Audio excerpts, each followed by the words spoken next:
प्रभो नमः शिवाय महारुद्राय धवलेश्वराय बालालिंग महाप्रभो दीपं यदि परम ब्रह्म दीपं यदि जनार्दनः दीपाहरतु मे पापो पूजा दीप नमस्तुते धवलेश्वराय बालालिंग महाप्रभो संसार सुखी रखंतु।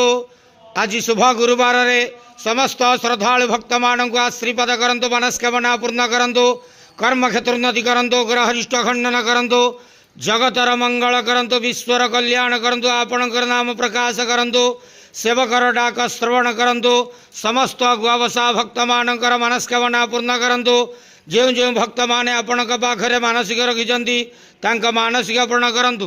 बाबा धवलेश्वराय बालालिंगाय नमो नमः। संसार सुखी रखंतु, आनंद के वार हरि बोलो। आज शुभ गुरुवार रे समस्त श्रद्धालु भक्त मानक आश्रीपद करंतु, आनंद के वार हरि बोलो।